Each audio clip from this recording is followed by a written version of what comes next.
আচ্ছা, আপনারাই বলেন যে এই রাস্তাটি আসলে কোন অ্যাঙ্গেল থেকে এই রাস্তাটি আসলে প্রধান সড়ক হিসেবে আপনি ধরবেন? যদি প্রধান সড়ক হতো তাহলে এই রাস্তার এই বেহাল অবস্থা, এই করুণ অবস্থা এই রাস্তার হতো না। দেখতেই পারতেছেন যে রাস্তাটা আসলে কি পরিমাণে বলতে গেলে যে ভয়ঙ্কর রূপ ধারণ করেছে। মানে আমার মনে হয় যে রাস্তার ভিতরে আপনি যে এটা পুকুর হিসেবে ব্যবহার করতে পারবেন এবং এখানে পুকুর হিসেবে আপনি মাছ চাষ করতে পারবেন। মানে একটা সেকেন্ড যে আপনি একটা ভালো জায়গা পাবেন এই রাস্তার সেরকম কোনো ব্যবস্থা আমি দেখতেছি না।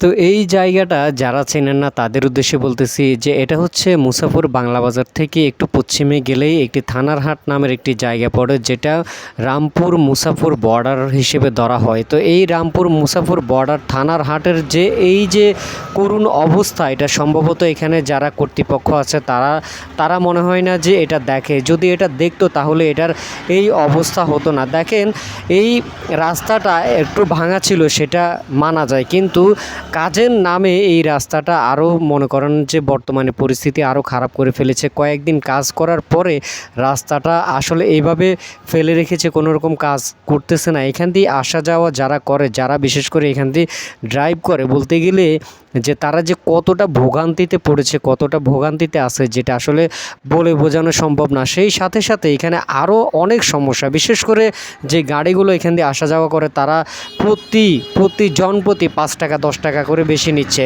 শুধুমাত্র রাস্তা ভাঙার অজুহাত দেখিয়ে, রাস্তা ভাঙার কারণে।